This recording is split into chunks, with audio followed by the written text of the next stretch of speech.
Hello bachcho, welcome back to the channel. So if you are new to this channel, hello, my name is Muskan Agarwal. Me along with my team teaches you all from classes 9 to 12 all subjects. तो finally हम eco की तरफ बढ़ रहे class 9 में आपके economics का second chapter है पीपल एज रिसोर्स। बहुत छोटा सा प्यारा सा हमारा चैप्टर है, वन शॉट में हम इसको कंप्लीट करने वाले हैं। और आई होप आपने चैप्टर 1 की वीडियो देखी होगी पालमपुर वाली, और आपने स्टोरी जान ली होगी इकोनॉमिक्स होती क्या है। मैंने उस वीडियो में बताया है कि इकोनॉमिक्स होती क्या है, क्या क्या एस्पेक्ट्स होते हैं उसके। और अब हम ये सेकेंड चैप्टर की ओर चलते हैं।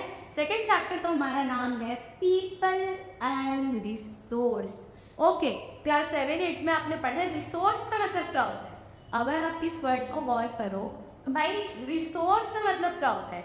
मान लो आपको एक बिल्डिंग बनानी है, एक स्कूल बनाना है मान लो आपको, तो स्कूल में आपको सबसे पहले टीचर्स लगेंगे, स्टूडेंट्स लगेंगे, इंफ्रास्ट्रक्चर लगेगा, बेंच चेयर एवरीथिंग। तो वो क्या होगा, एज ए रिसोर्स आपका काम करेगा। नेचुरल, ह्यूमन मेड, ये सारे रिसोर्सेज हमने पढ़े हैं।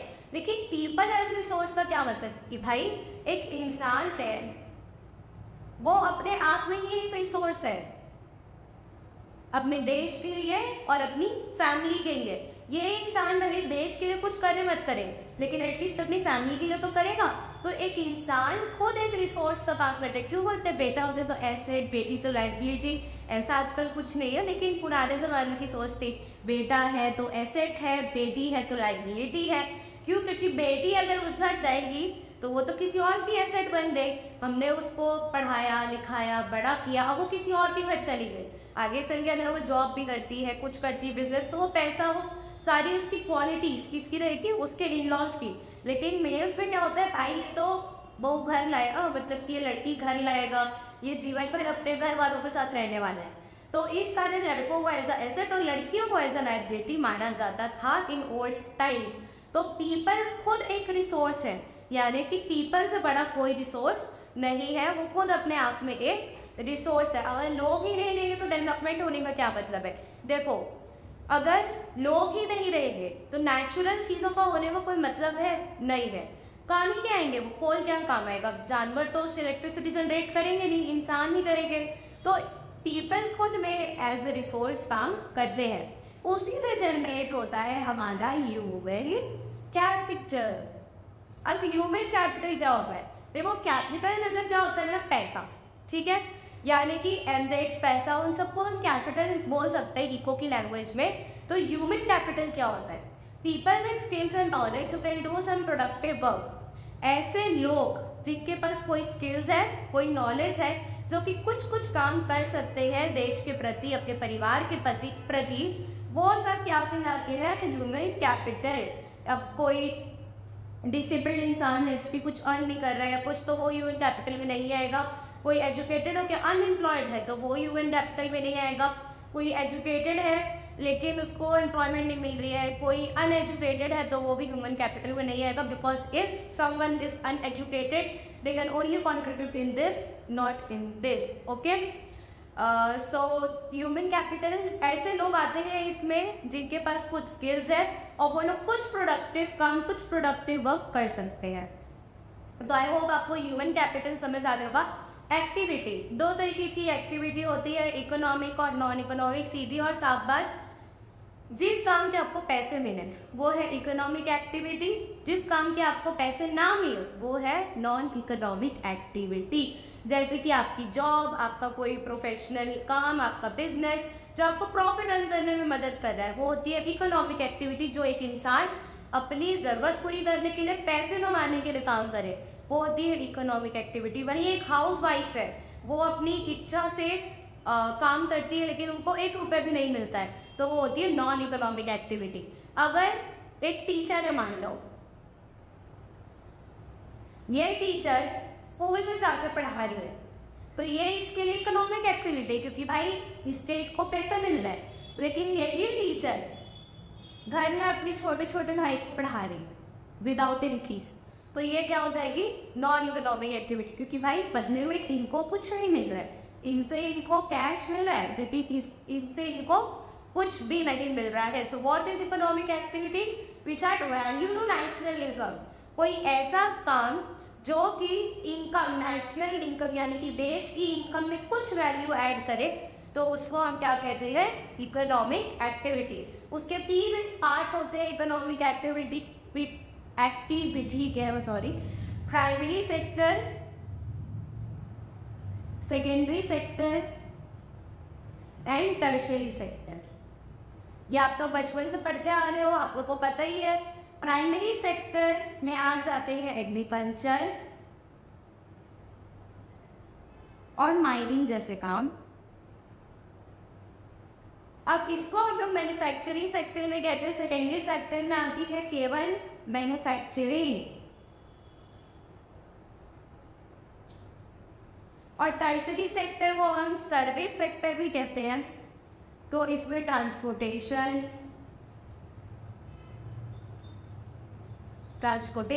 आपका लॉयर, डॉक्टर, टीचर, और जो भी काम कर रहे हैं सर्विस प्रोवाइड करने का, वो आ जाते हैं टर्शियरी सेक्टर में। सो प्राइमरी सेक्टर इसको आप कैसे याद कर सकते हैं कि भाई प्राइमरी मतलब कि पहला स्टेज। मान लो आपको एक फैक्ट्री स्टैब्लिश करनी है, उस फैक्ट्री में सबसे पहले आपको क्या लगेगा, रॉ मटेरियल, और ये रॉ मटेरियल का मसला आता है प्राइमरी सेक्टर से। उसके बाद आप पहुंचे मैन्युफैक्चरिंग में, रॉ मटेरियल आपके पास आ गया, फैक्ट्री में आप क्या करोगे, उसकी मैन्युफैक्चरिंग यानी कि आप अपना एक प्रोडक्ट बना के तैयार करोगे। अब इस प्रोडक्ट को आपको लोगों तक पहुंचाना है, और वो लोगों तक कैसे पहुंचेगा, ट्रांसपोर्टेशन के थ्रू। अगर दूसरी कंट्री में बना रहे हो, दूसरी कोरिया के थ्रू, अगर आप इंडिया में ही बना रहे हो तो roadways is the best option. तो ट्रांसपोर्टेशन के थ्रू ये लोगों तक प्रोडक्ट पहुंचेगा। तो इस वे से आप लर्न कर सकते हो, 3 सेक्टर को याद कर सकते हो, primary sector, secondary sector and tertiary sector. It is also known as service sector, it is also known as industrial sector.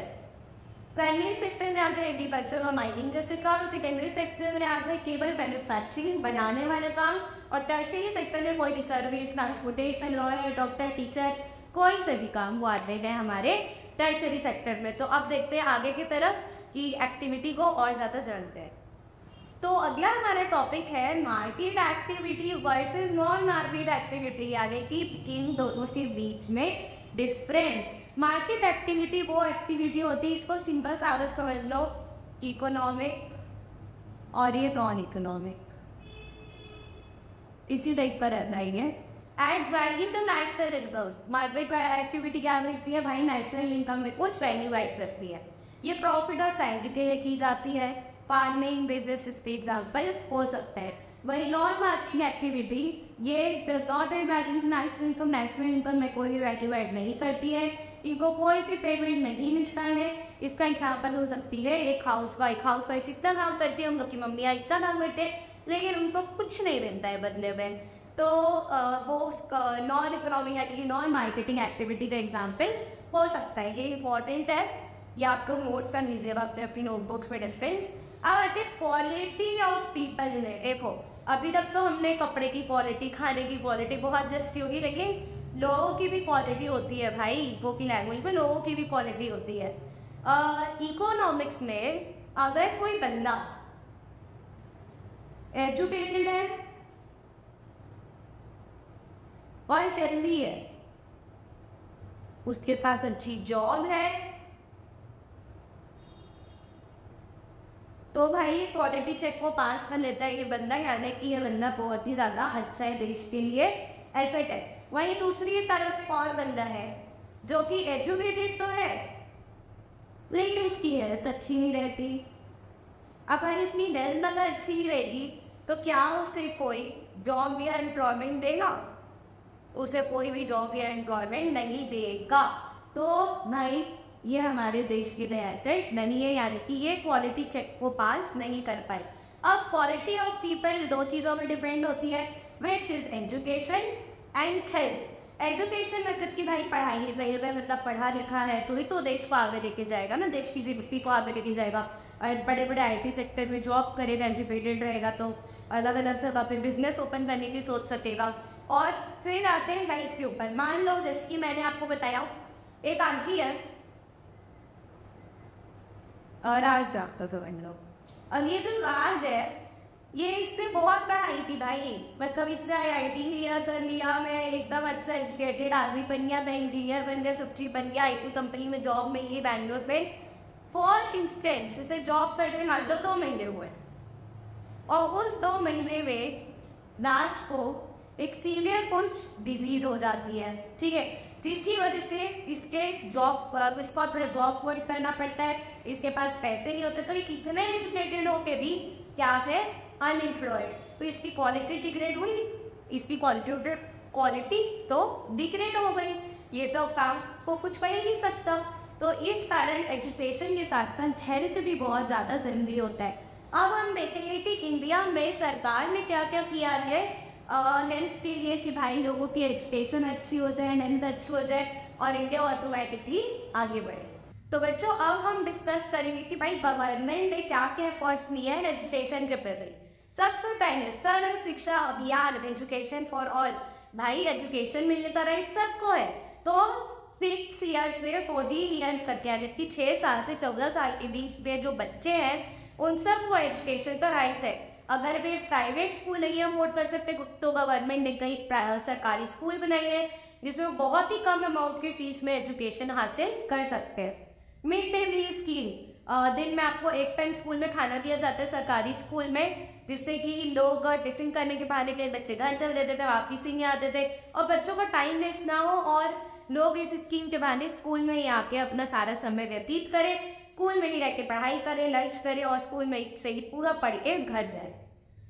Government focused on higher education, many university colleges were open. अब government ने बहुत ज़्यादा focus किया कि भाई हमें education को higher में जाना, तो यूनिवर्सिटी खोलनी पड़ेगी, कॉलेजेस खोलने पड़ेंगे, तो कई सरकारी कॉलेजेस ओपन किए गए, यूनिवर्सिटीज़ ओपन किए, जहाँ पे बहुत ही मिनिमम फीस में आपको कॉलेज पढ़ाया जाता है। जैसे कि आप अगर प्राइवेट कॉलेज के लिए ऑप्ट करते हैं तो आपकी फ़ीस रहेगी साल की 60 to 1 लाख या 2 लाख कहीं कहीं पे थी, तो लेकिन आपकी गवर्नमेंट कॉलेज की फ़ीस रहती है साल की 2000 3000 दैट्स इट, ताकि कोई पैसे के लिए एजुकेशन को डिच ना करे। नवोदय स्कूल्स और east district only girls school, high नए नए स्कूल ओपन किए गए, यानी डिस्ट्रिक्ट में स्कूल होना चाहिए, इवन ओनली गर्ल्स स्कूल। कई लोगों के पेरेंट्स बहुत ऑर्थोडॉक्स होते हैं कि नहीं कोई स्कूल में नहीं भेजेंगे ये सब, तो उनके लिए एक गर्ल्स स्कूल भी ओपन किए गए, बहुत सारे ओनली गर्ल्स स्कूल भी। Expense on education rose from 0.64% to 3.3% in 2013-14। पहले देखो सिर्फ इंडिया के 1% लोग भी एजुकेटेड नहीं थे, लेकिन इंडिया में 1% भी पूरा तरीके से एजुकेशन पे खर्च नहीं किया जाता था इंडिया की कमाई का, बट अब वो बढ़ के 3% तक हो गए कि भाई इतना परसेंट एजुकेशन पे खर्च करना ही है। तो अगर रिफेक्स आपको पूछेगा तो ये आपको 5 पॉइंट लिख के आने हैं, 5 नंबर या 3 नंबर में, 3 नंबर में पूछेगा तो 3 पॉइंट लिख दीजिएगा, और 5 नंबर में पूछेगा तो 5 पॉइंट। मैंने आपको 5 पॉइंट बता दिया। अब थोड़ा सा हम लोग इंडिया में लिटरेसी रेट के चार्ट पे हम लोग थोड़ा सा ध्यान देंगे। तो इंडिया का जो लिटरेसी रेट है 1950 में था 18%, जो कि बढ़ चुका है 74% तक। 2011 डेटा के हिसाब से 74% तक लिटरेसी रेट इंडिया में बढ़ चुका है, जिसमें से मेल्स का ज़्यादा एजुकेशन रेट है, 16% मेल्स ज़्यादा एजुकेटेड है देन फीमेल्स कम एजुकेटेड है। अर्बन एरिया के लोग 60% ज़्यादा एजुकेटेड है देन रूरल एरिया, भाई गांव के लोगों से शहर के लोग ज़्यादा एजुकेटेड हैं। केरला में 93% लोग एजुकेटेड है, बिहार में 63%। Tripura wins in number 1 position in India की, भाई ईस्ट की बात ही कुछ और है, तो नॉर्थ ईस्ट का जो त्रिपुरा है वो फर्स्ट नंबर पे लाया जाता है, वहाँ पे 94% लोग एजुकेटेड हैं। तो ये था हमारा एजुकेशन का चार्ट। अब बढ़ते हैं नेक्स्ट टॉपिक की तरफ। तो अब हम गवर्नमेंट के एफर्ट्स को डिस्कस करेंगे हेल्थ में, कि भाई हेल्थ सेक्टर में गवर्नमेंट ने क्या क्या एफर्ट्स लिए। सबसे पहले more hospitals in even rural area, भाई ज़्यादा से ज़्यादा हॉस्पिटल और क्लिनिक खोले गए हैं गाँव एरिया में भी। Free health checkups and campaigns, कई बार हेल्थ चेकअप कैंपेन्स या फिर पोलियो ड्रॉप फ्री में लगते रहता है, बिकते रहता है रोड में, आपने देखा होगा, तो ये सब भी गवर्नमेंट ने किया है। ज़्यादा से ज़्यादा मेडिकल कॉलेजेस ओपन किए कि भाई लोग कम से कम फीस में मेडिसिन की पढ़ाई कर सकें। हम आते हैं बेरोजगार लोगों पे, अनएम्प्लॉयड लोगों पे, इसी जो टाइप से बहुत ज़्यादा इंपॉर्टेंट है आपके। और अनएम्प्लॉयड लोगों के भी टाइप होते रहते हैं। अनएम्प्लॉयड लोग यानी कि बेरोजगार लोगों पे आते हैं। तो हर कोई बेरोजगार नहीं होता हो।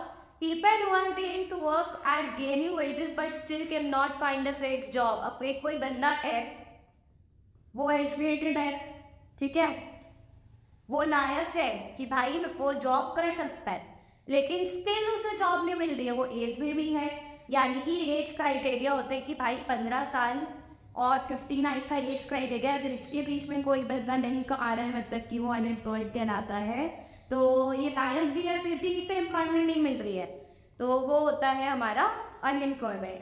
3 टाइप होते हैं इसके, seasonal, disguised and educated. Seasonal unemployment क्या होता है? इसका सबसे बड़ा एग्जाम्पल हो सकता है फार्मर। फार्मर ने मान लिया, फार्मर गेहूं की खेती करता है। अब गेहूं का मान लो टाइम रहता है दिसंबर से मार्च। अब इस टाइम तो वो कर लिया खेती, लेकिन अब बाकी टाइम क्या करेगा? अप्रैल से दिसंबर में क्या करेगा? वो कुछ नहीं। तो एक सीजन वो एम्प्लॉयड रहा, उसने काम किया, और दूसरे ही सीजन वो अनएम्प्लॉयमेंट हो गया। मान लो किसी की ठंड के कपड़े बनाने की फैक्ट्री है, वो ठंड का सामान बेचता है गर्ल्स वगैरह हिली एरियाज पे, तो ठंड आते के साथ उसका बिजनेस एकदम चल पड़ेगा कि भाई तुझे सामान बेचना है, सामान बिक रहा है। लेकिन वही गर्मी आते आती क्या उसका सामान बिकेगा? नहीं। तो वो आधे टाइम, अगर उस आधे टाइम जब वो एम्प्लॉयड नहीं और वो कुछ काम नहीं कर रहा है, तो वो होता है सीजनल अनएम्प्लॉयमेंट की भाई तुम साल के 2-4 महीने 6 महीने काम कर लो, बाकी महीने अनएम्प्लॉयड रहो। डिजाइन अनएम्प्लॉयमेंट क्या होता है? देखो, मान लो एक ही फील्ड है, ठीक है, इस फील्ड में जरूरत है 2 बंदों की, लेकिन इस फील्ड में काम कर रहे हैं भाई 5 बंदे। मैं भी करूंगा, सब काम करेंगे उसी फील्ड में। काम 2 लोगों में भी उतना हो रहा है, काम 5 लोगों में भी उतना हो रहा है, तो बाकी 3 जो है वो क्या है? एक्स्ट्रा है। तो जहाँ नीड रहो, अगर वहां से ज्यादा एक्स्ट्रा बंदे वहां पे काम कर रहे हैं, तो वो ऐसी सिचुएशन कहलाती है डिस्गाइज अनएम्प्लॉयमेंट की सिचुएशन कहलाती है। फिर आते हैं एजुकेटेड अनएम्प्लॉयमेंट की भाई बंदा, तो मैंने बताया कि एजुकेटेड है, लायक है, प्रॉपर क्वालिफिकेशन है, फिर भी उसे जॉब नहीं मिल पा रही है, तो ऐसी सिचुएशन कहलाती है एजुकेटेड अनएम्प्लॉयमेंट। आई होप आपको अनएम्प्लॉयमेंट क्लियर हो गया होगा। एक लास्ट टॉपिक हमारे इस चैप्टर का बच्चा है, विच इज अनएम्प्लॉयमेंट से क्या क्या होता है, इफेक्ट ऑफ अनएम्प्लॉयमेंट, फिर हमारा चैप्टर हो जाएगा कंप्लीट, तो उसको अब हम डिस्कस करते हैं। तो बच्चों अगला हमारा टॉपिक है इफेक्ट ऑफ अनएम्प्लॉयमेंट कि भाई बेरोजगारी से यूथ पे क्या क्या इफेक्ट पड़ता है, उसको हम डिस्कस करेंगे। It leads to wastage of man power resource, people who can be an asset to the economic journey to liability. देखो, एक बंदा जो एजुकेटेड है, उसके पास पावर है, वो सक्षम है काम करने के लिए, वो मैन पावर रिसोर्स कहलाएगा, ह्यूमन कैपिटल कहलाएगा। ये देश के लिए कैसे हो सकता था? क्योंकि इसके पास नौकरी नहीं है, तो अब ये देश के लिए क्या हो गया है? लाइबिलिटी। इसका कॉन्सेप्ट मैंने आपको स्टार्टिंग में समझाया था। Rise of feeling of hopelessness in youth, कि भाई होपलेस हो जाते हैं यूथ की, भाई आप 20+ हो, 23+ हो, आप घर में बैठे हुए हो, कुछ काम नहीं कर रहे हो, तो घर वाले भी टाइम के बाद फोन मारना चालू कर दे, कुछ कमा ले, कुछ हमको भी खिला दे, हमने इतना किया है तेरे लिए, कुछ कमा ले। तो वो एक होपलेसनेस आ जाती है कि मैं करूँ तो करूँ क्या वाली सिचुएशन में हमारा यूथ आ जाता है। Depend on working population, no doubt growth of economy life से इंटीग्रेटेड। अब देखो, एक फैमिली में अगर एक अर्निंग मेंबर्स है खाली आपके पापा, तो पूरा लोड किसके ऊपर आएगा? आपके पापा के ऊपर, आपकी फीस, आपका पालना, घर का सामान, ये करना वो करना। लेकिन वही फैमिली में 2 से 3 लोग अर्न कर रहे हैं, तो खर्चे बढ़ जाते हैं और लाइफ स्टाइल ऑटोमेटिकली इम्प्रूव हो जाती है, क्योंकि खर्चा करने के लिए इंसान के पास पैसे बच जाते हैं। तो जो लोग अनएम्प्लॉयड रहते हैं वो लोग वर्किंग पॉपुलेशन पे डिपेंडेंट रहते हैं, और ये इकोनॉमी के ग्रोथ को स्लो डाउन कर देता है। क्राइम बहुत ज़्यादा बढ़ जाते हैं, क्योंकि जब यूथ को जॉब नहीं मिलता तो वो इलीगल एक्टिविटीज़ में इंडल्ज हो जाते हैं। They are forced to do work which they can not, which they don't like, और जहाँ पे दिल नहीं वहाँ पे दिमाग नहीं वाला सिचुएशन कि भाई जो काम उनको पसंद है भी नहीं, जो काम उनको नहीं पसंद है वो काम भी उनको करना पड़ता है। तो इसी के साथ हमारा चैप्टर होता है कंप्लीट। आई होप आपको बहुत अच्छे से ये छोटा सा चैप्टर समझ आ गया, और 2-4 चीज़ें जो मैंने इंपॉर्टेंट बताई है उसको आप नोट्स में इंक्लूड कर सकते हैं। मिलते हैं अगली वीडियो में, तब तक के लिए लाइक सब्सक्राइब करके जाना।